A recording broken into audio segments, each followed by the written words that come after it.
Sa araw-araw na buhay, maraming tao ang naniniwala na ang kapangyarihan ay para lamang sa mga hari, politiko, bilyonaryo o mga taong nasa tuktok ng lipunan. Iniisip ng karamihan na ang kapangyarihan ay isang bagay na malayo sa karaniwang tao. Ngunit kung titingnan ng mas mabuti ang mundo sa paligid natin, mapapansin na ang kapangyarihan ay hindi lamang umiiral sa malalaking digmaan, sa politika o sa mga imperyo. Ito ay umiiral sa mga simpleng sandali ng pang-araw-araw na buhay, sa trabaho, sa pamilya, sa mga kaibigan, at kahit sa mga tahimik na pag-uusap na walang nakakapansin. Ang paraan ng pagtingin sa iyo ng ibang tao, ang respeto na ibinibigay nila, ang impluwensya na kaya mong likhain sa isang silid, lahat ng ito ay bahagi ng isang hindi nakikitang laro. Isang laro ng impluwensya, pagtingin at kontrol ng sitwasyon. Sa loob ng maraming siglo, pinag-aralan ng mga pinuno, estratehista at mga tao ng kapangyarihan ang mga batas na nagkokontrol sa ugali ng tao. Napansin nila na ang mundo ay hindi lamang pinapatakbo ng mabuting intensyon o simpleng talento. Ang mundo ay pinapatakbo rin ng pag-unawa sa kalikasan ng tao. Ang mga emosyon, ambisyon, insecurities at pagnanais ng mga tao ay nagiging mga puwersa na maaaring magpabago ng kapalaran ng isang tao. At dito pumapasok ang isang konsepto na madalas na hindi tinuturo sa paaralan, hindi tinatalakay sa karamihan ng pamilya at bihirang ipaliwanag ng malinaw. Ang konsepto ng mga batas ng kapangyarihan. Ang tinatawag na Ferto Ikan, batas ng kapangyarihan, ay hindi simpleng koleksyon ng mga payo. Ito ay mga obserbasyon tungkol sa kung paano talaga gumagana ang mundo ng impluwensya. Hindi ito isang teorya lamang. Ito ay isang salamin ng mga pattern na paulit-ulit na lumitaw sa kasaysayan. Mula sa mga korte ng Europa hanggang sa mga imperyo ng Asya, mula sa mga digmaan ng sinaunang mundo hanggang sa modernong korporasyon, ang parehong mga prinsipyo ay patuloy na lumilitaw. Ang mga taong nauunawaan ang mga prinsipyong ito ay madalas na nagiging mas epektibo sa paggalaw sa loob ng lipunan. Ngunit may isang mahalagang bagay na kailangang maunawaan. Ang mga batas na ito ay hindi lamang para sa mga pinuno ng bansa o mga makapangyarihang tao. Ang mga ito ay maaaring gamitin sa araw-araw na buhay ng isang ordinaryong tao. Sa opisina kung saan ang reputasyon ay mahalaga. Sa negosyo kung saan ang impluwensya ay maaaring magbukas ng mga oportunidad. Sa mga relasyon kung saan ang pag-unawa sa sikolohiya ng tao ay nagiging susi sa respeto at pagkilala. Kapag ang isang tao ay nagsimulang makita ang mga pattern ng kapangyarihan sa pang-araw-araw na sitwasyon, nagbabago ang kanyang pananaw sa mundo.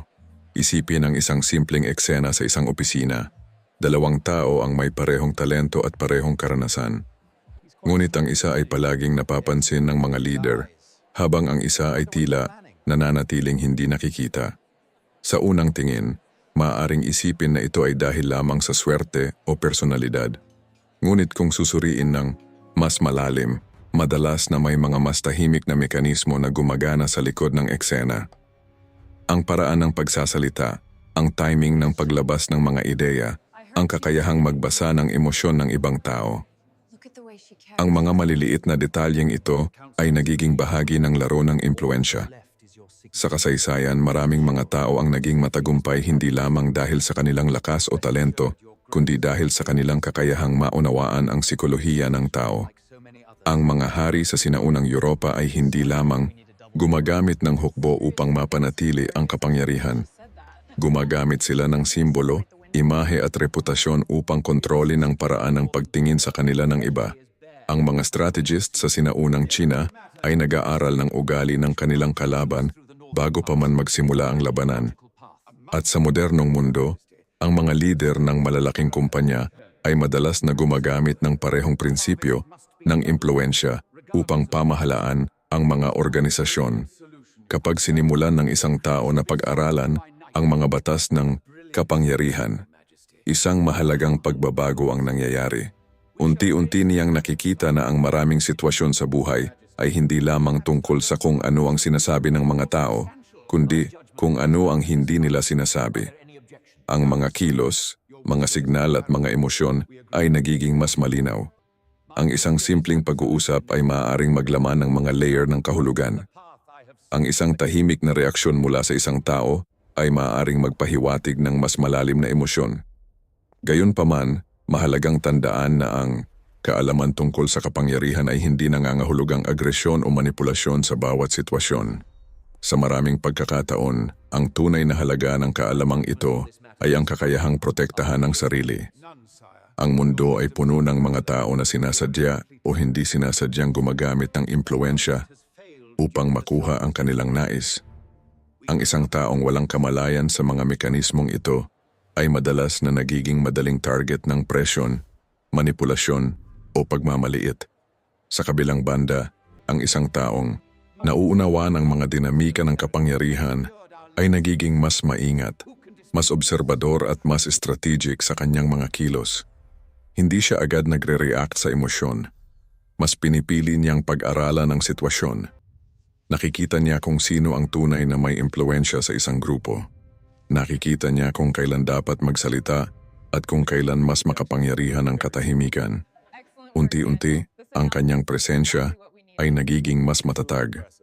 Sa seryeng ito, sisimulan nating tuklasin kung paano maaaring gamitin ang ilan sa pinakamahalagang batas ng kapangyarihan sa pang-araw-araw na buhay. Hindi ito isang teoryang malayo sa realidad. Ito ay isang pag-aaral kung paano gumagana ang impluensya sa totoong mundo. Sa bawat bahagi, makikita natin kung paano lumitaw ang mga prinsipyong ito sa kasaysayan, kung paano sila lumalabas sa modernong lipunan, at kung paano maaaring gamitin ang mga ito sa praktikal na paraan. Ang layunin ay hindi lamang ipaliwanag ang mga batas, kundi ipakita kung paano nagiging bahagi ng pang-araw-araw na sitwasyon ang mga ito. Sa trabaho, sa social na kapaligiran, sa mga negosasyon at sa mga sandali kung saan ang reputasyon at respeto ay nakataya. Dahil sa huli, ang kapangyarihan ay hindi palaging tungkol sa dominasyon. Madalas ito ay tungkol sa pag-unawa sa sarili, pag-unawa sa ibang tao at pag-unawa sa mga hindi nakikitang puwersa na gumagalaw sa loob ng lipunan. Sa susunod na bahagi, sisimulan natin ang unang konkretong prinsipyo. Isang batas na sa loob ng maraming siglo ay naging pundasyon ng survival sa mga korte ng kapangyarihan, sa mga imperyo at maging sa modernong mundo ng negosyo. Isang simpleng prinsipyo na kapag hindi naunawaan, ay maaaring magdulot ng inggit, galit at panganib. Ngunit kapag naunawaan, maaari itong maging isa sa pinakamahalagang sandata sa pag-navigate sa mundo ng impluensya. Ang unang batas ng kapangyarihan, huwag kailanman higitan ng iyong amo. Sa mundo ng kapangyarihan, may isang prinsipyo na paulit-ulit na lumitaw sa kasaysayan ng mga imperyo, korte, organisasyon, at kahit sa mga simpleng lugar ng trabaho. Isang prinsipyo na sa unang tingin ay tila kontra sa lohika ng modernong mundo. Madalas nating marinig na dapat ipakita ang ating talento, ipamalas ang ating kakayahan, at patunayan na tayo ay mas mahusay kaysa sa iba. Ngunit sa loob ng larangan ng kapangyarihan, ang ganitong pag-iisip ay maaaring maging mapanganib. Ito ang dahilan kung bakit ang unang batas ay simple, ngunit malalim ang kahulugan. Huwag kailanman higitan ang iyong amo. Ang batas na ito ay nakabatay sa isang katotohanan tungkol sa kalikasan ng tao. Ang mga taong nasa posisyon ng kapangyarihan ay hindi lamang naghahanap ng mga taong may kakayahan. Nais din nilang maramdaman na sila ang may kontrol, na sila ang sentro ng awtoridad at na ang kanilang posisyon ay hindi nanganganib. Kapag ang isang tao ay biglang nagpakita ng talento na tila mas maliwanag kaysa sa kanyang leader, maaaring lumitaw ang isang emosyon na mas malakas kaysa sa lohika. Ang emosyon ng insecurities. Sa kasaysayan, maraming tao ang bumagsak hindi dahil sila ay mahina o kulang sa talento. Bumagsak sila dahil hindi nila naunawaan ang emosyon ng mga taong nasa itaas nila. May mga general na masyadong naging tanyag kaysa sa kanilang hari. May mga advisor na naging mas popular kaysa sa pinuno na kanilang pinaglilingkuran. At sa maraming pagkakataon, ang resulta ay hindi simpleng pagkabigo. Ito ay pagkawala ng posisyon, reputasyon, o minsan kahit buhay. Isang klasikong halimbawa mula sa kasaysayan ay matatagpuan sa mga korte ng Europa, noong panahon ng mga monarkiya. Sa mga palasyo, ang mga hari ay napapalibutan ng mga taong may talento, mga strategist, diplomat, artista at tagapayo. Ngunit kahit gaano pa kagaling ang isang tao, may isang hindi nakasulat na batas na alam ng lahat. Ang hari ang dapat manatiling pinakamaliwanag na bituin sa silid. Kapag may isang tao na tila lumalamang sa kanyang karisma, talino o impluensya, mabilis itong nagiging banta sa kanyang posisyon. Ngunit ang batas na ito ay hindi lamang tungkol sa sinaunang kasaysayan. Sa modernong mundo, ang parehong dinamika ay makikita sa mga kumpanya, organisasyon, at kahit sa mga maliliit na grupo. Isipin ang isang empleyado na biglang nagsimulang ipakita na alam niya ang lahat ng solusyon sa bawat problema. Sa bawat meeting, siya ang may pinakamatalinong sagot. Sa bawat sitwasyon, siya ang tila mas nakakaalam kaysa sa kanyang manager. Sa una, maaaring mukhang kahanga-hanga ito. Ngunit sa paglipas ng panahon, maaaring magsimulang maramdaman ng kanyang leader na ang kanyang autoridad ay unti-unting nababawasan. Ang tunay na kahulugan ng batas na ito ay hindi ang pagtatago ng talento. Hindi rin ito nangangahulugan na dapat maging mahina o magpanggap na walang kakayahan. Ang tunay na aral ay tungkol sa pag-unawa sa emosyon ng mga taong nasa posisyon ng kapangyarihan. Ang isang matalinong tao ay alam kung paano ipakita ang kanyang kakayahan nang hindi nagmumukhang banta. Sa halip na agawin ng spotlight, natututo siyang ilagay ang kanyang leader sa posisyon ng tagumpay. Sa praktikal na sitwasyon, maaaring mangahulugan ito ng simpleng bagay. Kapag may isang ideya na maaaring magdala ng tagumpay sa isang proyekto, ang isang strategic na tao ay hindi agad ipinapakita na siya ang may kontrol. Sa halip, maaari niyang ipresenta ang ideya sa paraang nagbibigay ng kredito sa leader. Ang leader ang lumalabas na nagbigay ng direksyon, habang ang taong may ideya ay nananatiling mahalagang bahagi ng proseso. Ang ganitong pag-uugali ay hindi kahinaan. Ito ay isang uri ng strategic intelligence. Dahil kapag ang isang leader ay nakakaramdam ng seguridad sa presensya ng isang tao, mas malaki ang posibilidad na pagkatiwalaan siya. Sa paglipas ng panahon, ang taong ito ay nagiging mahalagang bahagi ng sistema. Isang taong may impluensya ngunit hindi nakikita bilang banta. Sa kabaligtaran, ang mga taong laging naghahangad na ipakita na sila ang pinakamatalino sa silid ay madalas na nagkakaroon ng maraming kaaway. Ang kanilang talento ay nagiging sanhi ng inggit. Ang kanilang kumpiyansa ay nagiging dahilan ng tensyon. At kahit sila ay tama sa maraming sitwasyon, ang emosyon ng ibang tao ay maaaring magtrabaho laban sa kanila. Ang kapangyarihan ay hindi lamang tungkol sa katotohanan o talento. Ito ay tungkol sa perception. Ang paraan ng pagtingin ng ibang tao sa iyo ay may malaking epekto sa iyong posisyon sa loob ng isang grupo. Kapag ikaw ay nakikita bilang isang taong nagpapalakas sa leader, ikaw ay nagiging mahalaga. Kapag ikaw ay nakikita bilang isang taong nagtatangkang agawin ng spotlight, ikaw ay nagiging panganib. Sa pang-araw-araw na buhay, ang batas na ito ay maaaring gamitin sa maraming paraan. Sa trabaho, sa pakikipag-ugnayan sa mga taong may autoridad, o kahit sa mga social na sitwasyon kung saan may malinaw na hierarchy. Ang simpleng pag-unawa sa emosyon ng mga taong may kapangyarihan ay maaaring magbukas ng maraming oportunidad. Ang mga taong tunay na nauunawaan ang laro ng impluensya ay hindi palaging naghahanap ng agarang pagkilala. Naiintindihan nila na ang pangmatagalang impluensya ay madalas na nagmumula sa subtle na galaw. Sa paglipas ng panahon, ang isang tao na marunong mag-navigate sa ganitong dinamika ay maaaring magkaroon ng mas malaking impluensya kaysa sa mga taong laging naghahangad ng spotlight. Ito ang unang hakbang sa pag-unawa sa mundo ng kapangyarihan.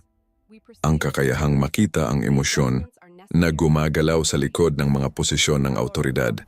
Dahil sa huli, ang kapangyarihan ay hindi lamang tungkol sa kung sino ang pinakamatalino o pinakamalakas. Ito ay tungkol sa kung sino ang tunay na nakakaunawa sa kalikasan ng tao. Sa susunod na bahagi, titingnan natin ang isa pang mahalagang prinsipyo. Isang batas na ginagamit ng mga strategist, diplomat at mga leader sa loob ng maraming siglo. Isang batas na nagpapakita na sa maraming sitwasyon, Ang tunay na kapangyarihan ay hindi nagmumula sa mga salitang binibitawan, kundi sa mga intensyong hindi ipinapakita. Ang batas na ito ay tungkol sa isang mahalagang kakayahan sa mundo ng impluwensya. Ang kakayahang itago ang iyong tunay na layunin. Sa maraming sitwasyon sa buhay, ang mga tao ay naniniwala na ang pagiging bukas at direkta tungkol sa kanilang mga plano ay isang tanda ng katapatan at lakas. Ngunit sa loob ng mundo ng impluwensya at kapangyarihan, may isang prinsipyong paulit-ulit na lumilitaw sa kasaysayan.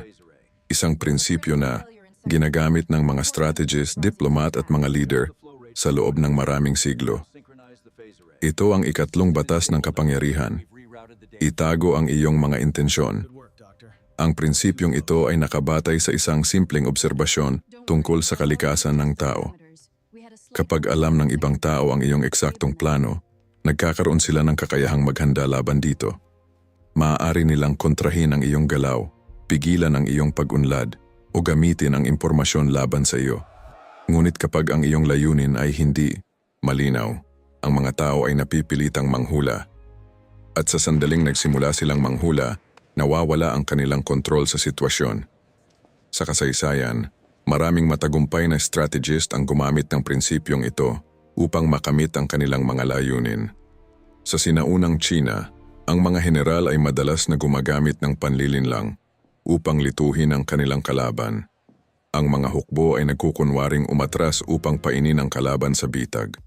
Ang mga plano ay itinatago hanggang sa huling sandali upang maiwasan ang pagtagas ng impormasyon. Ang ideya ay malinaw. Ang kawalan ng impormasyon ay nagiging isang sandata. Ngunit ang batas na ito ay hindi lamang para sa mga digmaan o malalaking estratehiya. Sa pang-araw-araw na buhay, ang parehong prinsipyo ay maaaring makita sa maraming sitwasyon. Isipin ang isang simpleng halimbawa sa trabaho. Kapag ang isang tao ay agad na ibinubunyag ang lahat ng kanyang plano at ideya, binibigyan niya ang iba ng pagkakataong gamitin ang impormasyong iyon para sa kanilang sariling interes. Ngunit kapag ang isang tao ay marunong magkontrol ng impormasyon, nagkakaroon siya ng mas malaking impluwensya sa direksyon ng sitwasyon. Ang pag-unawa sa batas na ito ay hindi nangangahulugan na dapat magsinungaling o manipulahin ang bawat sitwasyon. Ang tunay na kahulugan nito ay ang pagiging maingat sa pagbibigay ng impormasyon. Hindi lahat ng iniisip o pinaplano ng isang tao ay kailangang ibunyag agad. Ang isang strategic na tao ay alam kung kailan magsasalita at kung kailan mananatiling tahimik. Sa modernong mundo, ang impormasyon ay isa sa pinakamahalagang anyo ng kapangyarihan. Ang mga kumpanya ay nagtatago ng kanilang mga plano sa negosyo upang maiwasan ang kompetisyon. Ang mga diplomat ay hindi agad inilalabas ang kanilang mga intensyon sa mga negosasyon. Kahit sa sosyal na kapaligiran, ang mga taong may malakas na presensya ay madalas na hindi agad ibinubunyag ang lahat tungkol sa kanilang sarili. Kapag ang isang tao ay nagsimulang gamitin ang prinsipyong ito, may isang mahalagang pagbabago na nangyayari sa paraan ng pagtingin sa kanya ng ibang tao. Ang kanyang mga kilos ay nagiging mas mahirap hulaan. Ang kanyang mga desisyon ay nagiging mas misteryoso. At sa maraming pagkakataon, ang misteryo ay nagiging pinagmumula ng impluwensya. Isipin ang dalawang tao sa isang grupo. Ang una ay laging nagsasabi ng lahat ng kanyang iniisip. Ang bawat plano ay agad niyang ibinubunyag. Ang bawat emosyon ay malinaw na nakikita sa kanyang reaksyon. Ang pangalawang tao naman ay mas tahimik. Hindi siya nagsasalita ng walang dahilan. Kapag siya ay nagsalita, ang kanyang mga salita ay maikli ngunit may timbang. Sa paglipas ng panahon, ang pangalawang tao ay madalas na nagiging mas impluwensyal sa loob ng grupo. Hindi dahil siya ang pinakamalakas o pinakamatalino, kundi dahil ang kanyang presensya ay naglalaman ng kontrol. Ang kontrol ng impormasyon ay nagiging kontrol ng sitwasyon. Kapag hindi alam ng ibang tao ang iyong eksaktong plano, sila ay napipilitang mag-adjust sa iyong galaw. Kapag hindi nila alam kung ano ang iyong susunod na hakbang, sila ay nagiging mas maingat sa kanilang kilos. At sa maraming pagkakataon, ang pagiging hindi nahuhulaan ay nagiging isang malaking advantage. Sa pang-araw-araw na buhay, ang aplikasyon ng batas na ito ay maaaring maging simple, ngunit makapangyarihan. Sa trabaho, hindi kailangang ibunyag agad ang lahat ng plano. Sa mga negosasyon, mas mabuting pakinggan muna ang kabilang panig bago ipakita ang sariling posisyon.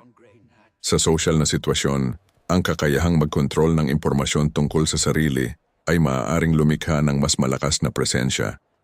Ang mga taong tunay na nauunawaan ang kapangyarihan ay hindi palaging naghahanap ng atensyon o pagkilala.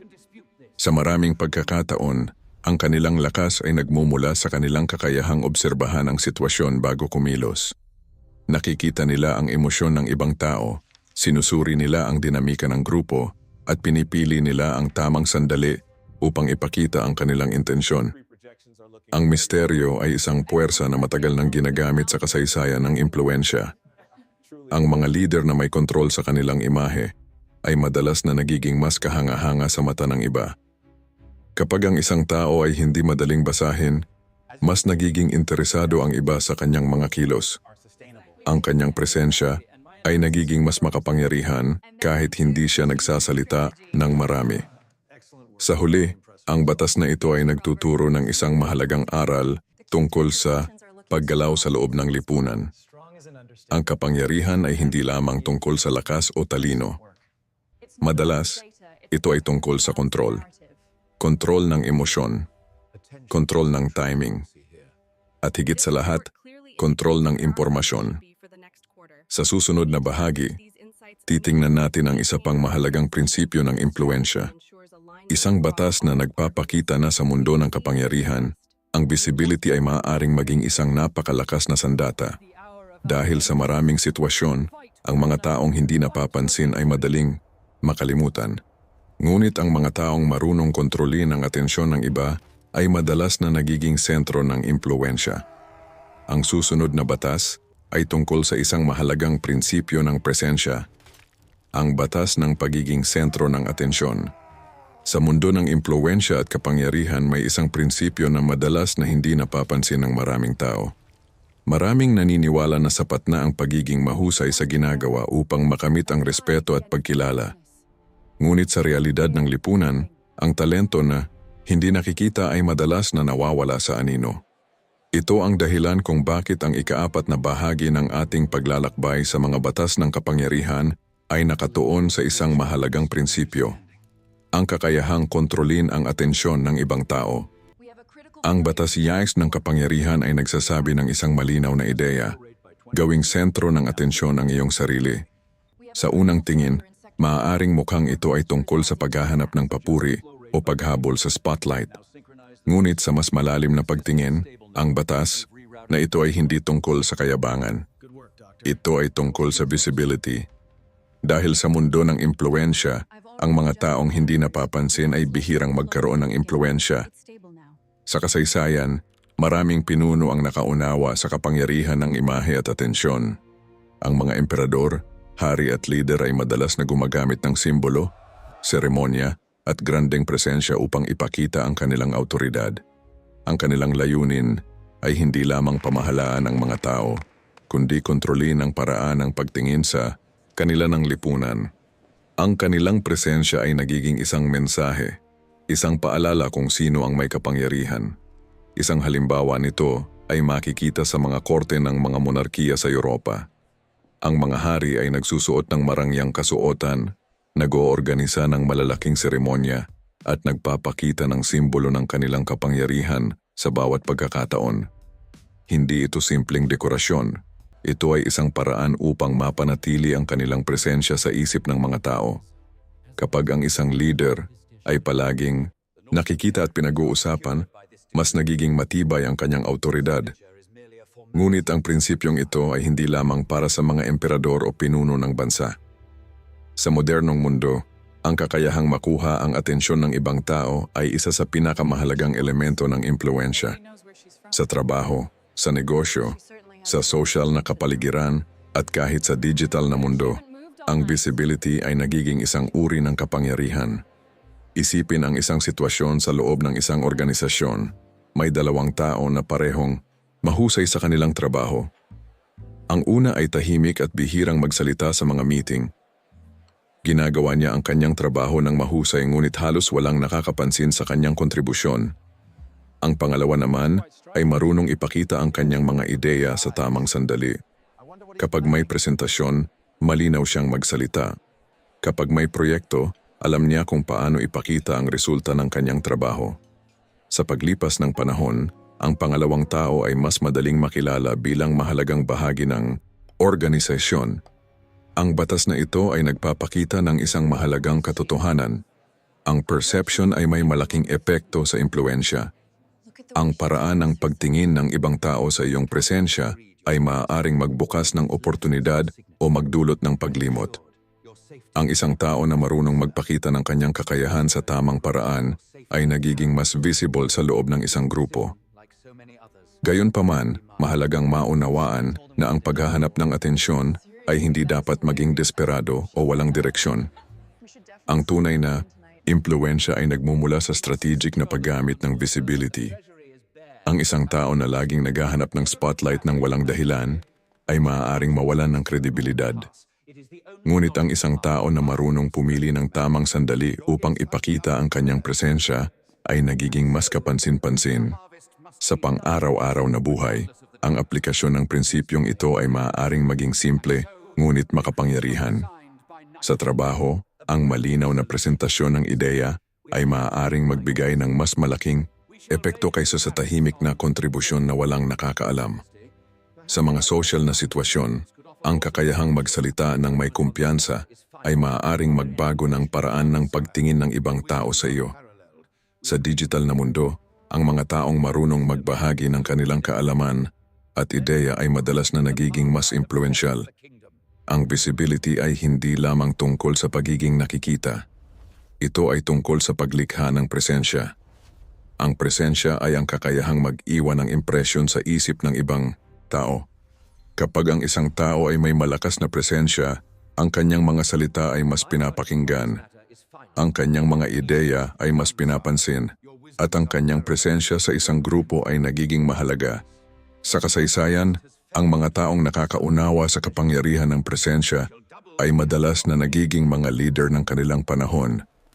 Hindi lamang dahil sa kanilang kakayahan, kundi dahil sa kanilang kakayahang kontrolin ang atensyon ng iba. Alam nila kung paano gamitin ang imahe, salita at timing upang lumikha ng impluwensya. Ang ikaapat na bahagi ng ating pag-aaral sa mga batas ng kapangyarihan ay nagpapakita ng isang mahalagang aral. Sa mundo ng impluwensya, ang pagiging mahusay ay mahalaga. Ngunit ang pagiging nakikita ay kasing halaga rin. Ang isang ideya na hindi naririnig ay bihirang magkaroon ng epekto. Ang isang talento na hindi nakikita ay madaling makalimutan. Sa susunod na bahagi, titingnan natin ang isa pang makapangyarihang prinsipyo ng kapangyarihan. Isang batas na nagpapakita kung paano maaaring lumikha ng impluwensya sa pamamagitan ng paggawa ng sarili na mahalaga sa buhay ng ibang tao. Dahil sa maraming pagkakataon, ang tunay na kapangyarihan ay hindi lamang nagmumula sa awtoridad, kundi sa kakayahang maging isang taong hindi madaling mapalitan. Ang susunod na batas ay tungkol sa paggawa ng iba na nakasalalay sa iyo. Sa loob ng mundo ng impluwensya, may isang uri ng kapangyarihan na mas tahimik ngunit mas matatag kaysa sa simpleng awtoridad. Hindi ito nagmumula sa titulo, sa posisyon o sa lakas ng boses. Ito ay nagmumula sa isang mas malalim na dinamika ng relasyon ng tao. Isang dinamika kung saan ang isang tao ay nagiging napakahalaga sa buhay o sistema ng ibang tao na hindi na siya madaling mapalitan.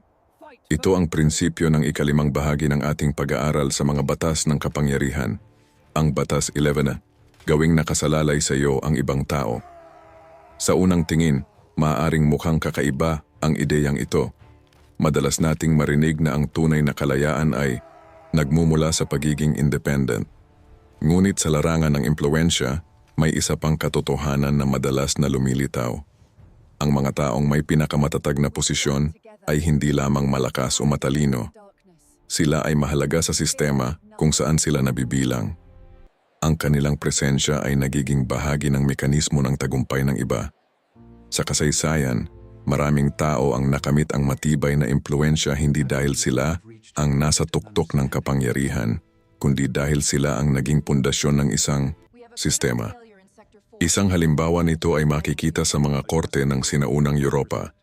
Sa mga palasyo ng mga hari, May mga advisor na hindi kailanman naging hari o prinsipe. Ngunit sila ay naging napakahalaga sa mga desisyon ng monarkiya na ang kanilang presensya ay hindi madaling palitan. Ang kanilang kaalaman, koneksyon at kakayahang mag-navigate sa politika ng korte ay naging dahilan kung bakit sila ay nanatili sa posisyon ng impluensya sa loob ng maraming taon. Ang prinsipyong ito ay batay sa isang simpleng ideya. Kapag ang isang tao ay nagiging mahalaga sa tagumpay ng ibang tao, nagkakaroon siya ng natural na proteksyon. Ang kanyang presensya ay nagiging kapaki-pakinabang. At sa maraming sitwasyon, ang mga taong may kapangyarihan ay hindi basta-basta aalisin ang isang tao na mahalaga sa kanilang sariling tagumpay. Sa modernong mundo, ang parehong dinamika ay makikita sa mga organisasyon, negosyo, at social na network. Isipin ang isang empleyado na hindi lamang gumagawa ng kanyang trabaho, kundi nagiging mahalagang bahagi ng sistema ng organisasyon. Alam niya kung paano gumagana ang proseso. Siya ang taong kayang lutasin ang mga komplikadong problema. Siya ang taong may koneksyon sa iba't ibang departamento. Sa paglipas ng panahon, ang kanyang presensya ay nagiging mahalaga sa operasyon ng organisasyon. Ang ganitong uri ng impluensya ay mas matatag kaysa sa simpleng awtoridad. Ang awtoridad ay maaaring mawala kapag nagbago ang posisyon. Ngunit ang pagiging mahalaga sa isang sistema ay lumilikha ng mas matibay na pundasyon ng kapangyarihan. Ang isang tao na mahirap palitan ay nagiging natural na bahagi ng balanse ng kapangyarihan sa loob ng isang grupo. Gayunpaman, may isang mahalagang detalye na dapat maunawaan. Ang paglikha ng ganitong uri ng impluensya ay hindi nangyayari sa isang araw. Ito ay bunga ng patuloy na pagbuo ng halaga sa loob ng isang sistema. Ang isang strategic na tao ay hindi lamang naghahanap ng papuri o pansamantalang tagumpay. Sa halip, iniisip niya kung paano siya magiging mahalaga sa mas malawak na larawan. Sa pang-araw-araw na buhay, maaaring mga hulugan ito ng pagbuo ng mga kakayahan na hindi madaling palitan. Maaaring ito ay espesyal na kaalaman, kakayahang mag-ayos ng komplikadong sitwasyon, o kakayahang magdala ng koneksyon sa pagitan ng iba't ibang tao. Kapag ang isang tao ay nagiging sentro ng mga mahalagang proseso, ang kanyang impluensya ay unti-unting lumalakas. Isipin ang isang simpleng halimbawa sa isang grupo ng trabaho. May mga taong gumagawa lamang ng kanilang tungkulin. Ngunit may isang tao na hindi lamang gumagawa ng kanyang bahagi. Siya ang taong tumutulong sa iba kapag may problema. Siya ang may kaalaman sa mga detalyeng hindi alam ng karamihan. Siya ang nagiging tulay sa pagitan ng iba't ibang bahagi ng grupo. Sa paglipas ng panahon, ang kanyang presensya ay nagiging mahalaga sa balanse ng buong team. Ang ganitong uri ng impluensya ay hindi palaging nakikita sa unang tingin. Ngunit sa loob ng sistema, ang epekto nito ay malinaw. Ang mga tao ay nagsisimulang umasa sa kanya. Ang kanyang opinyon ay mas pinapakinggan. At kapag may desisyon na kailangang gawin, ang kanyang presensya ay nagiging mahalaga. Ang Batas 11 ay nagtuturo ng isang mahalagang aral tungkol sa kapangyarihan. Ang tunay na impluensya ay hindi lamang tungkol sa pagiging nasa tuktok. Madalas, ito ay tungkol sa pagiging mahalaga sa istruktura ng isang sistema. Kapag ang iyong presensya ay nagiging bahagi ng tagumpay ng iba, ang iyong posisyon ay nagiging mas matatag. Sa kasaysayan, ang mga taong nakakaunawa sa prinsipyong ito ay madalas na nagiging mga tahimik na arkitekto ng impluensya. Hindi sila palaging nasa harap ng spotlight, ngunit ang kanilang presensya ay nararamdaman sa likod ng maraming mahahalagang desisyon. Sa pang-araw-araw na buhay, ang aplikasyon ng batas na ito ay maaaring magsimula sa isang simpleng tanong.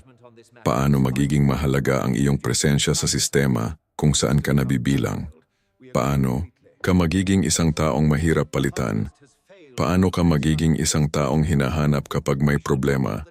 Sa susunod na bahagi ng ating paglalakbay sa mga batas ng kapangyarihan, titingnan natin ang isang mas madilim ngunit mahalagang prinsipyo ng impluensya. Isang batas na nagpapakita kung paano ang mga alitan at kalaban ay maaaring magdulot ng panganib kung hindi sila haharapin ng malinaw. Ang susunod na batas ay isang prinsipyo na ginamit ng maraming strategist sa kasaysayan. Ang ideya ng pagharap sa mga kalaban ng walang pag-aalinlangan. Ang batas ng pagdurog sa kalaban ng lubos. Sa kasaysayan ng kapangyarihan, may isang prinsipyo na madalas na itinuturing na mabigat ngunit paulit-ulit na lumilitaw sa mga kwento ng mga digmaan, politika at kompetisyon. Ito ay isang batas na nagpapakita ng isang matinding realidad tungkol sa mga alitan sa pagitan ng mga tao. Ang batas 15 ng kapangyarihan ay nagsasaad ng isang ideya na malinaw at direkta. Durugin ang iyong kaaway ng lubos.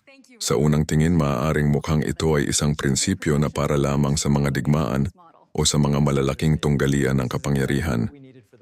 Ngunit kung susuriin ng mabuti ang kasaysayan, mapapansin na ang maraming pagbagsak ng mga lider ay nagmula sa isang simpleng pagkakamali.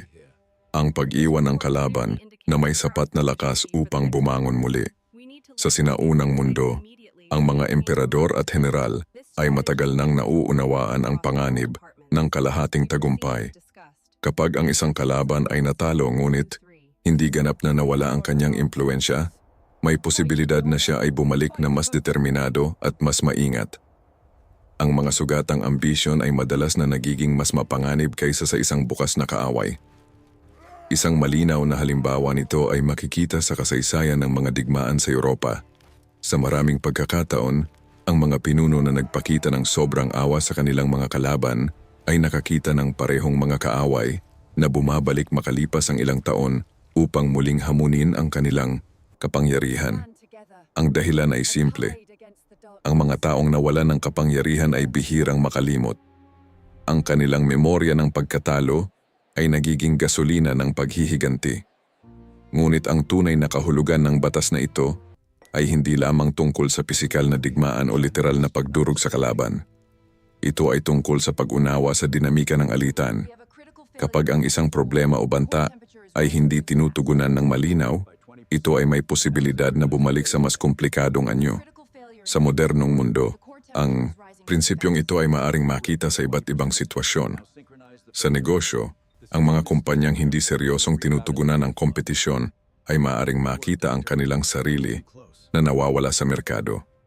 Sa politika, ang mga lider na nag-iiwan ng mga kalaban na may sapat na impluensya ay maaaring makakita ng biglaang pagbabalik ng oposisyon. At kahit sa personal na buhay, ang mga hindi nalutas na tensyon ay madalas na bumabalik sa mas malalim na anyo. Isipin ang isang sitwasyon sa loob ng isang organisasyon kung saan may malinaw na tensyon sa pagitan ng dalawang grupo. Kung ang problema ay hindi tinutugunan ng maayos at malinaw, ang tensyon ay patuloy na lalago sa ilalim ng ibabaw. Sa paglipas ng panahon, ang maliit na alitan ay maaaring maging malaking problema na nakakaapekto sa buong sistema. Ang aral ng Batas 15 ay tungkol sa kahalagahan ng resolusyon. Kapag ang isang banta o problema ay malinaw na nakikita, ang isang strategic na tao ay hindi hinahayaan itong manatili sa kalahating estado. Sinusuri niya ang sitwasyon, nauunawaan ang pinagmulan ng tensyon at hinahanap ang paraan upang tuluyang alisin ang ugat ng problema. Gayunpaman, mahalagang maunawaan na ang prinsipyo ng batas na ito ay hindi nangangahulugan ng agresyon sa bawat sitwasyon. Sa maraming pagkakataon, ang tunay na aplikasyon nito ay ang pagharap sa problema ng malinaw at hindi pag-iwas sa mga mahahalagang desisyon. Ang pag-iwas sa resolusyon ay madalas na nagdudulot ng mas malaking komplikasyon sa hinaharap. Sa kasaysayan, ang mga strategists na nakakaunawa sa prinsipyong ito ay madalas na nagiging matagumpay sa pagpapanatili ng kanilang posisyon. Nauunawaan nila na ang kalahating hakbang ay maaaring magdulot ng mas malaking panganib kaysa sa isang malinaw na desisyon. Ang kalinawan sa aksyon ay nagiging mahalagang bahagi ng kanilang estratehiya. Sa pang-araw-araw na buhay, ang aplikasyon ng prinsipyong ito ay maaaring maging simple ngunit makapangyarihan.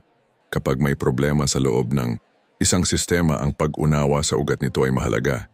Kapag may tensyon sa pagitan ng mga tao, ang malinaw na komunikasyon ay maaaring maiwasan ang paglala ng sitwasyon. Ang kakayahang harapin ang mga hamon ng direkta ay nagiging isang mahalagang kasanayan sa pag-navigate sa mundo ng impluensya. Ang mga taong marunong mag-obserba ng dinamika ng alitan ay nagiging mas handa sa pagharap sa mga komplikadong sitwasyon. Hindi sila madaling magulat sa pagbabalik ng mga lumang problema dahil naintindihan nila na ang mga hindi nalutas na tensyon ay bihirang mawala ng kusa. Ang kanilang lakas ay nagmumula sa kakayahang kumilos ng may malinaw na layunin. Sa huli, ang Batas 15 ay nagtuturo ng isang mahalagang katotohanan tungkol sa kapangyarihan. Ang mga alitan ay bahagi ng kalikasan ng tao, ngunit ang paraan ng pagharap sa mga alitang ito ang nagtatakda kung ang isang tao ay mananatiling matatag o mahuhulog sa mga paulit-ulit na problema. Sa susunod na bahagi ng ating paglalakbay sa mga batas ng kapangyarihan, titingnan natin ang isang prinsipyo na may kinalaman sa lakas ng loob at kumpiyansa sa aksyon. Isang batas na nagpapakita na sa maraming sitwasyon, ang pag-aalinlangan ay nagiging pinagmumulan ng kahinaan. Ang susunod na batas ay tungkol sa kahalagahan ng pagkilos ng may tapang at determinasyon. Ang Batas 28 ng kapangyarihan. Kumilos ng may tapang. Sa maraming sandali ng kasaysayan, may isang bagay na paulit-ulit na napansin ng mga strategist, pinuno, at mga taong nag-aaral ng kalikasan ng kapangyarihan. Hindi palaging ang pinakamalakas o pinakamatalino ang nagtatagumpay. Madalas, ang nananalo ay ang taong may kakayahang kumilos ng may tapang sa sandaling ang iba ay nag-aalinlangan. Ito ang diwa ng Batas 28 ng kapangyarihan. Kumilos ng may tapang. Ang batas na ito ay nagsisimula sa isang simpleng obserbasyon tungkol sa pag-uugali ng tao. Kapag ang isang tao ay kumikilos ng may pag-aalinlangan, ang kanyang kilos ay nagiging mahina. Ang kanyang mga desisyon ay nagiging mabagal. At ang mga taong nasa paligid niya ay nagsisimulang mawalan ng tiwala sa kanyang direksyon. Ngunit kapag ang isang tao ay kumilos ng may malinaw na kumpiyansa, kahit sa harap ng panganib o kawalan ng katiyakan, ang kanyang presensya ay nagiging mas makapangyarihan. Sa kasaysayan, maraming lider ang nakilala hindi lamang dahil sa kanilang plano, kundi dahil sa kanilang kakayahang magpakita ng lakas ng loob sa mahahalagang sandali. Isang halimbawa nito ay makikita sa mga heneral ng sinaunang digmaan. Sa gitna ng kaguluhan ng labanan, ang isang heneral na nagpapakita ng pag-aalinlangan ay madaling magdulot ng takot sa kanyang hukbo. Ngunit ang isang heneral na kumikilos ng may kumpiyansa ay kayang magbigay ng lakas sa kanyang mga sundalo kahit sa pinakamahirap na sitwasyon. Ang tapang ay may kakaibang epekto sa sikolohiya ng tao. Kapag ang isang tao ay kumikilos ng may kumpiyansa, ang mga tao sa paligid niya ay nagsisimulang maniwala sa kanyang direksyon. Ang kanyang kilos ay nagiging signal ng kontrol sa sitwasyon. Kahit hindi pa malinaw ang resulta, ang lakas ng loob ay lumilikha ng impresyon ng awtoridad. Ngunit mahalagang maunawaan na ang tapang na tinutukoy ng batas na ito ay hindi simpleng pagiging padalos-dalos. Ang tunay na tapang sa mundo ng kapangyarihan ay madalas na nagmumula sa malinaw na pag-unawa sa sitwasyon. Ang isang strategic na tao ay nag-oobserba muna ng dinamika ng kapaligiran, pagkatapos ay kumikilos ng may determinasyon kapag dumating ang tamang sandali. Sa modernong mundo, ang prinsipyong ito ay makikita sa maraming sitwasyon. Sa negosyo, ang mga lider na may kakayahang gumawa ng malinaw na desisyon sa gitna ng kawalan ng katiyakan ay madalas na nagiging mas matagumpay. Sa mga organisasyon, ang mga taong may kumpiyansa sa kanilang aksyon ay mas madaling sundan ng iba. At sa sosyal na kapaligiran, ang presensya ng isang taong may malinaw na direksyon ay nagiging natural na sentro ng impluwensya. Isipin ang isang sitwasyon kung saan ang isang grupo ay kailangang gumawa ng mahalagang desisyon. Ang lahat ay nag-aalinlangan. Bawat isa ay naghihintay ng signal kung sino ang mangunguna. Sa ganitong sandali, ang unang taong magpapakita ng malinaw na direksyon ay madalas na nagiging natural na leader ng sitwasyon. Hindi dahil siya ang may pinakamalaking titulo, kundi dahil siya ang may tapang na kumilos. Ang pag-aalinlangan ay may epekto na kadalasang hindi napapansin. Kapag ang isang tao ay nagpapakita ng sobrang pagdududa sa kanyang sariling desisyon, ang mga tao sa paligid niya ay nagsisimulang magtanong kung tama ba ang kanyang direksyon. Ngunit kapag ang isang tao ay kumikilos ng may kumpiyansa, ang mga tao ay mas madaling magtiwala sa kanyang plano. Sa pang-araw-araw na buhay, ang aplikasyon ng Batas 28 ay maaaring makita sa maraming simpleng sitwasyon. Sa trabaho, Ang kakayahang magsalita ng malinaw tungkol sa isang ideya ay maaaring magbigay ng mas malaking epekto kaysa sa ideyang hindi ipinapahayag. Sa mga presentasyon, ang kumpiyansa ng nagsasalita ay madalas na may mas malakas na impluensya kaysa sa mismong nilalaman ng kanyang salita. Ang tapang ay hindi lamang tungkol sa paggawa ng malalaking hakbang. Madalas, ito ay tungkol sa kakayahang gumawa ng malinaw na desisyon sa tamang sandali. Ang isang taong laging naghihintay ng perpektong kondisyon ay maaaring mawalan ng maraming oportunidad.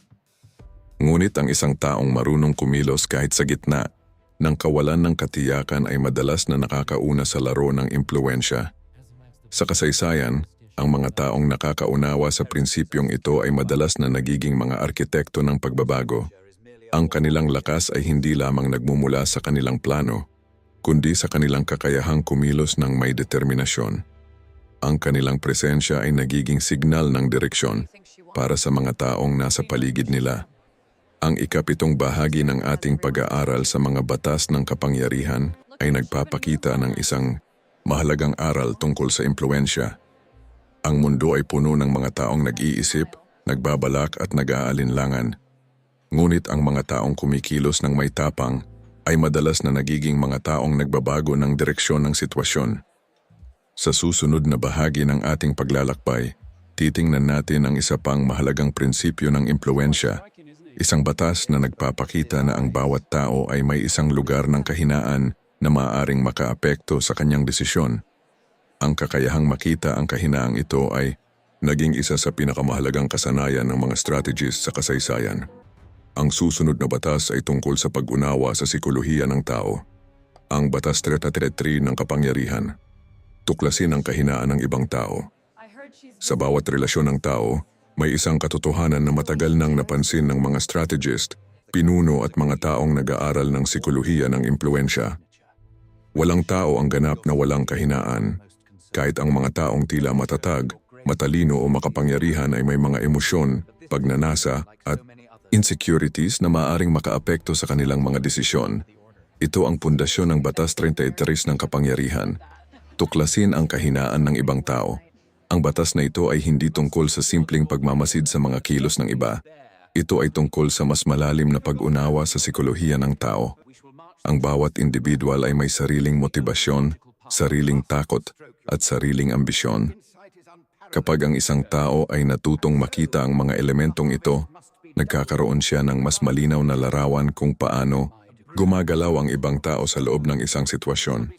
Sa kasaysayan, maraming diplomat at strategist ang naging matagumpay dahil sa kanilang kakayahang basahin ang ugali ng ibang tao. Hindi lamang nila pinapakinggan ang mga salita ng kanilang kausap. Pinag-aaralan nila ang mga reaksyon, ang tono ng boses, ang mga maliliit na detalye sa kilos ng katawan. Ang mga pahiwatig na ito ay nagiging mahalagang impormasyon sa pag-unawa sa tunay na intensyon ng isang tao. Isang klasikong halimbawa ng prinsipyong ito ay makikita sa mga negosasyon sa pagitan ng mga bansa. Ang isang mahusay na diplomat ay hindi lamang nagdadala ng argumento. Pinag-aaralan din niya ang personalidad ng kanyang kausap. Ano ang kanyang mga ambisyon? Ano ang kanyang kinatatakutan? Ano ang kanyang nais makamit sa negosasyon? Sa pamamagitan ng pag-unawa sa mga elementong ito, nagiging mas malinaw kung paano maaaring maimpluwensyahan ang direksyon ng usapan. Ngunit ang batas na ito ay hindi lamang para sa mga diplomat o pinuno ng bansa. Sa pang-araw-araw na buhay, ang kakayahang maunawaan ang sikolohiya ng ibang tao ay nagiging mahalagang bahagi ng impluwensya. Sa trabaho, ang pag-unawa sa motibasyon ng mga kasamahan ay maaaring makatulong sa mas maayos na pakikipagtulungan. Sa negosyo, ang pag-alam sa pangangailangan ng kliyente ay nagiging susi sa matagumpay na negosasyon. At sa mga personal na relasyon, ang pag-unawa sa emosyon ng ibang tao ay nagiging pundasyon ng respeto at tiwala.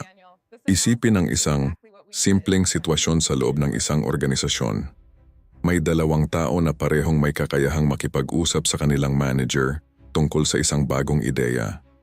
Ang una ay nagtatanghal ng ideya batay lamang sa kanyang sariling pananaw.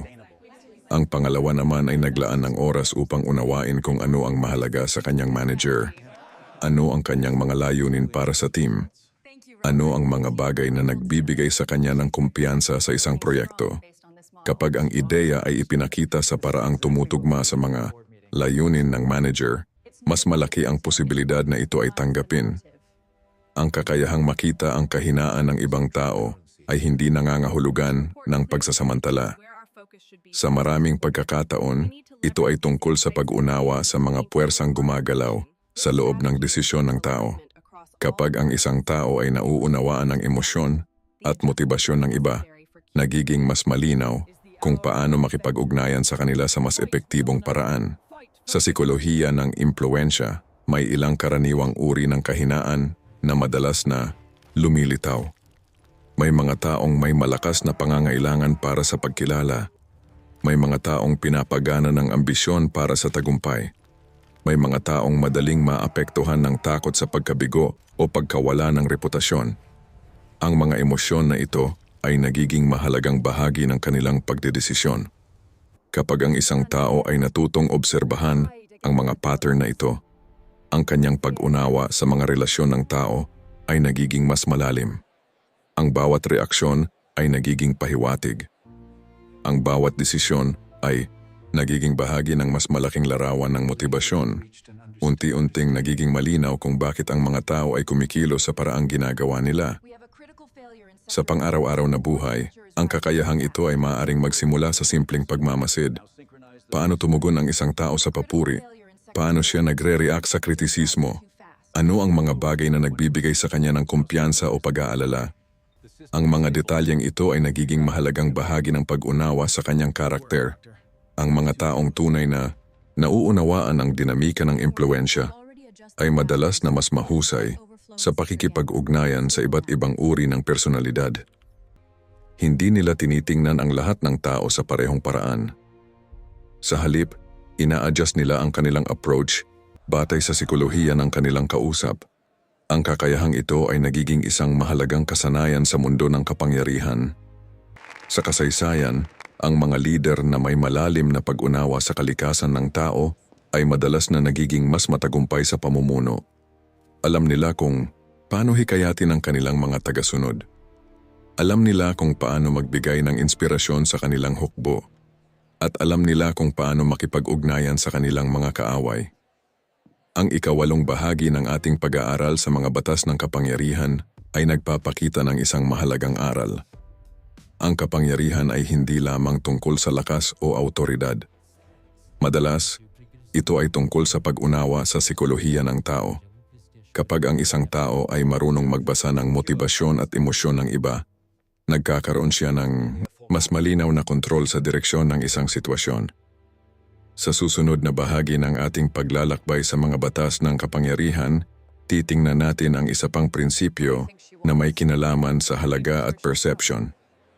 Isang batas na nagpapakita na ang paraan ng pagtingin ng tao sa presyo at halaga ay maaaring makaapekto sa respeto at impluwensya. Ang susunod na batas ay tungkol sa kahalagahan ng hindi pagmamaliit sa presyo ng mga bagay. Ang batas kwarta ng kapangyarihan. Huwag maliitin ang presyo ng mga bagay. Sa maraming sitwasyon sa buhay, may isang bagay na madalas na hindi napapansin ng karamihan ng tao. Iniisip ng marami na ang pinakamahalagang bagay sa isang transaksyon o relasyon ay ang mismong bagay na ibinibigay o tinatanggap. Ngunit sa mundo ng impluwensya at kapangyarihan, may isa pang elemento na may malaking epekto sa perception ng tao. Ito ay ang halaga na inilalagay sa isang bagay. Ito ang diwa ng batas 40 ng kapangyarihan. Huwag maliitin ang presyo ng mga bagay.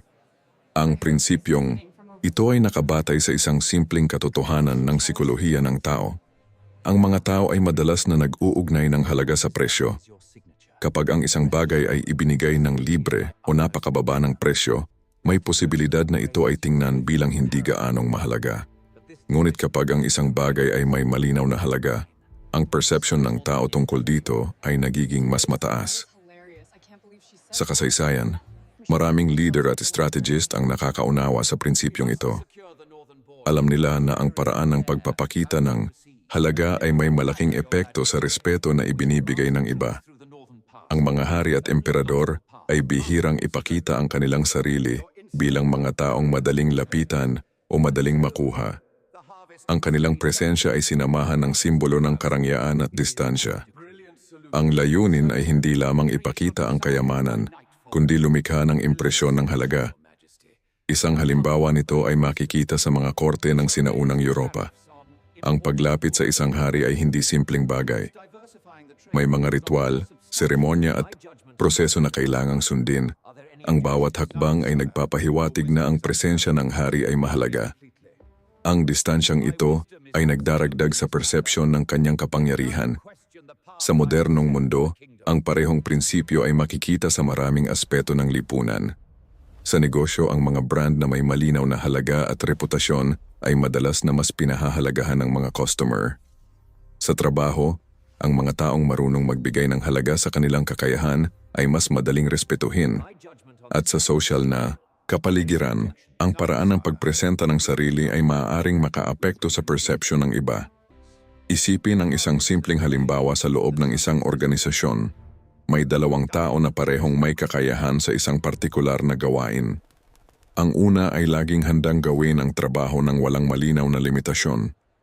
Madalas siyang tumatanggap ng dagdag na gawain ng walang pag-uusap tungkol sa halaga ng kanyang oras o kontribusyon.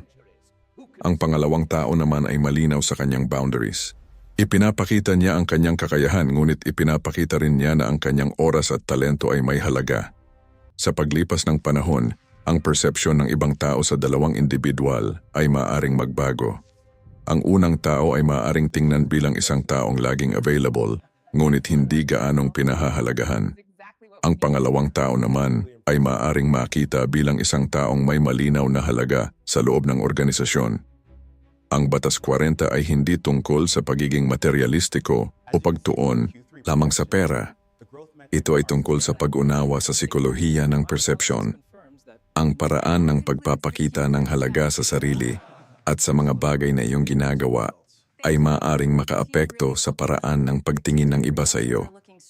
Sa pang-araw-araw na buhay, ang prinsipyong ito ay maaaring makita sa maraming sitwasyon. Sa negosyo, ang malinaw na pagpapakita ng kalidad at halaga ay maaaring magbigay ng mas malakas na reputasyon. Sa trabaho, ang pagpapakita ng respeto sa sariling oras at kakayahan ay maaaring magdulot ng mas mataas na pagtingin mula sa iba. At sa mga relasyon, ang balanse sa pagitan ng pagbibigay at pagtanggap ay nagiging mahalagang bahagi ng respeto. May isa pang mahalagang aspeto ng batas na ito. Ang mga taong laging naghahanap ng libre o murang solusyon ay madalas na hindi nakikita ang tunay na halaga ng isang bagay. Ngunit ang mga taong handang mag-invest sa kalidad ay mas madaling makilala ang tunay na kahalagahan ng isang oportunidad o ideya. Sa kasaysayan, ang mga taong nakakaunawa sa prinsipyo ng halaga ay madalas na nagiging matagumpay sa pagbuo ng kanilang reputasyon. Alam nila na ang perception ng iba ay hindi lamang nakabatay sa kanilang talento, kundi sa paraan ng kanilang pagpresenta ng sarili. Ang ika-9 na bahagi ng ating pag-aaral sa mga batas ng kapangyarihan ay nagpapakita ng isang mahalagang aral tungkol sa impluwensya. Ang kapangyarihan ay hindi lamang tungkol sa aksyon o talento. Madalas, ito ay tungkol sa perception ng halaga. Ang paraan ng pagtingin ng ibang tao sa iyong presensya, sa iyong kakayahan at sa iyong oras ay maaaring makaapekto sa iyong posisyon sa loob ng isang sistema. Sa susunod at huling bahagi ng ating paglalakbay sa mga batas ng kapangyarihan, titingnan natin ang isang prinsipyo na may kinalaman sa kakayahang magbago at manatiling hindi nahuhulaan. Isang batas na nagpapakita na ang sobrang pagiging pamilyar ay maaaring magdulot ng kahinaan sa mundo ng impluwensya. Ang huling batas ay tungkol sa kakayahang manatiling flexible at hindi madaling basahin ng iba. Ang Batas 48 ng kapangyarihan, manatiling maliksi at hindi nahuhulaan. Sa huling bahagi ng ating paglalakbay sa mga batas ng kapangyarihan, dumating tayo sa isang prinsipyong may malalim na kahulugan sa mundo ng impluwensya. Sa unang tingin, maaaring isipin ng marami na ang lakas ay nagmumula sa pagiging matatag at hindi nagbabago. Ngunit sa kasaysayan ng mga strategist, pinuno at mga taong may impluwensya, may isang mahalagang katotohanan na paulit-ulit na lumilitaw. Ang sobrang pagiging pamilyar at madaling basahin ay maaaring maging kahinaan. Ito ang diwa ng Batas 48 ng kapangyarihan, manatiling maliksi at hindi nahuhulaan. Ang batas na ito ay nagmumula sa isang obserbasyon tungkol sa kalikasan ng mga sistema at relasyon ng tao. Kapag ang isang tao ay naging ganap na predictable, ang mga taong nasa paligid niya ay nagsisimulang matutunan ang kanyang pattern. Alam nila kung paano siya magre-react sa isang sitwasyon. Alam nila kung paano siya kausapin upang makuha ang kanilang nais. Sa sandaling ang isang tao ay madaling hulaan, ang kanyang impluensya ay maaring unti-unting mabawasan. Sa kasaysayan, maraming strategist ang gumamit ng kakayahang magbago bilang isang mahalagang sandata. Sa sinaunang digmaan, ang mga general ay bihirang gumamit ng parehong taktika sa bawat laban. Ang pagbabago ng estratehiya ay nagiging paraan upang lituhin ang kalaban. Kapag ang isang hukbo ay hindi alam kung ano ang susunod na galaw ng kanilang kalaban, sila ay napipilitang manatiling maingat. Ang prinsipyong ito ay hindi lamang para sa larangan ng digmaan. Sa modernong mundo, ang kakayahang mag-adjust sa pagbabago ay isa sa pinakamahalagang kasanayan sa pag-navigate sa lipunan. Ang mga leader na matigas sa kanilang paraan ng pag-iisip ay madalas na nahihirapan kapag nagbago ang sitwasyon. Ngunit ang mga leader na may kakayahang mag-adapt ay mas madaling makahanap ng bagong direksyon. Isipin ang isang simpleng sitwasyon sa isang organisasyon. May isang tao na palaging kumikilos sa parehong paraan. Ang kanyang reaksyon sa bawat sitwasyon ay madaling hulaan. Sa paglipas ng panahon, ang mga taong nasa paligid niya ay natututo kung paano gamitin ang kaalamang iyon upang kontrolin ang direksyon ng mga usapan o desisyon. Ngunit kung ang isang tao ay may kakayahang baguhin ang kanyang approach batay sa sitwasyon, nagiging mas mahirap siyang kontrolin. Ang pagiging maliksi ay hindi nangangahulugan ng kawalan ng prinsipyo o direksyon. Sa halip, ito ay tungkol sa kakayahang mag-adjust sa iba't ibang sitwasyon nang hindi nawawala ang sariling layunin. Ang isang strategic na tao ay may malinaw na direksyon, ngunit hindi siya nakakulong sa isang paraan lamang ng pagkilos. Sa pang-araw-araw na buhay, ang prinsipyong ito ay maaaring makita sa maraming aspeto ng pakikipag-ugnayan sa ibang tao. Ang mga taong may kakayahang magbasa ng sitwasyon at mag-adjust sa kanilang approach ay madalas na mas epektibo sa pakikipag-ugnayan sa iba't ibang uri ng personalidad. Hindi sila nakadepende sa isang pattern lamang ng komunikasyon. May isa pang mahalagang aspeto ng batas na ito. Ang misteryo ay maaaring maging isang anyo ng impluensya. Kapag ang isang tao ay hindi madaling basahin, ang kanyang presensya ay nagiging mas interesante sa mata ng iba. Ang mga tao ay nagiging mas maingat sa kanilang kilos dahil hindi nila alam kung ano ang eksaktong reaksyon na kanilang matatanggap. Sa kasaysayan, ang mga leader na may kakayahang kontrolin ang kanilang imahe ay madalas na gumagamit ng prinsipyong ito. Hindi nila ipinapakita ang lahat ng kanilang plano o emosyon. Sa halip, pinipili nila ang mga sandali kung kailan sila magpapakita ng lakas, katahimikan o pagbabago ng direksyon. Sa modernong mundo, ang kakayahang ito ay nagiging mahalaga sa maraming larangan. Sa negosyo, ang flexibility sa pagharap sa pagbabago ng merkado ay maaaring magligtas sa isang kumpanya mula sa pagbagsak. Sa personal na buhay, ang kakayahang mag-adjust sa iba't ibang sitwasyon ay maaaring magdulot ng mas maayos na relasyon sa ibang tao. Ang huling batas na ito ay nagsisilbing paalala na ang kapangyarihan ay hindi isang matigas na estruktura. Ito ay isang dinamika na patuloy na nagbabago. Ang mga taong nagtatagumpay sa loob ng sistemang ito ay hindi lamang matalino o malakas. Sila ay may kakayahang obserbahan ang pagbabago at mag-adjust sa tamang sandali. Sa kabuuan ng ating paglalakbay sa 10 bahagi ng mga prinsipyong ito, isang mahalagang larawan ng lumilitaw. Ang kapangyarihan ay hindi lamang tungkol sa awtoridad o kontrol. Ito ay tungkol sa pag-unawa sa kalikasan ng tao, sa dinamika ng relasyon, at sa mga hindi nakikitang puwersa na gumagalaw sa loob ng lipunan.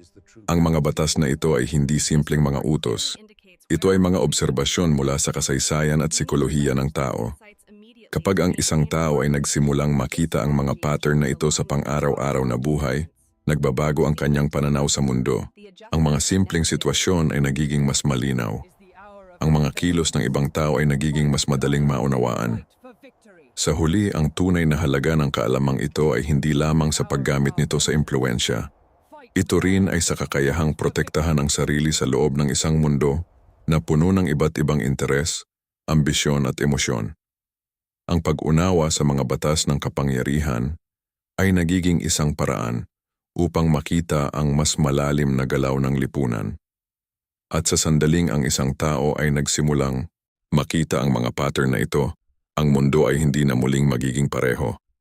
Ang bawat pag-uusap, bawat desisyon at bawat relasyon ay nagiging bahagi ng isang mas malawak na laro ng impluwensya na matagal nang umiiral sa kasaysayan ng tao.